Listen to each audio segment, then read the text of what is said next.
সোজা সাপটা একটা সত্য কথা বলি, আমি তোমাকে ভীষণ রকম ভালোবাসি। এখন না বুঝে হারাবে, পরে বুঝেও পাবে না। যার কাছ থেকে গুরুত্ব পাওয়া যায় না তাকে বিরক্ত না করাটাই ভালো। তখন নিজেকে বদলে ফেলবো, তখন আমার থেকে বেশি কষ্ট পাবি। হাজার চেষ্টা করেও লাভ নেই, যে না থাকার সে হাজারো অজুহাত দেখিয়ে চলে যাবে। কিছু লাশ এখনো তার খুনিকে ভীষণ রকম ভালোবাসে, এই কথাটার মানে খুবই অল্প সংখ্যক লোক বোঝে। প্রিয়, তুমি শুধু আমার সাথে বেইমানি করো না, তুমি আমার দেহটাকে দাফন করে দিয়েছো।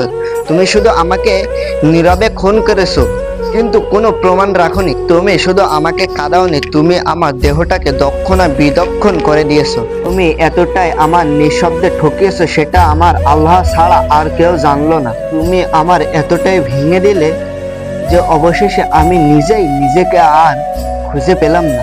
বলবো না ভালোবাসি, করবো না জোর, ইচ্ছা হলে ফিরে আসিস জায়গাটা তোর। মুক্তি করে দিলাম তোকে, তার কাছে যা যার কাছে তোর শান্তি মেলে। দিন শেষে সম্প্রীতি গুলো থেকে যায় আর মানুষগুলো হারিয়ে যায়। স্বপ্নের মূল্য যখন মানুষ বুঝতে পারে তখন স্বপ্নগুলো ভেঙে যায়।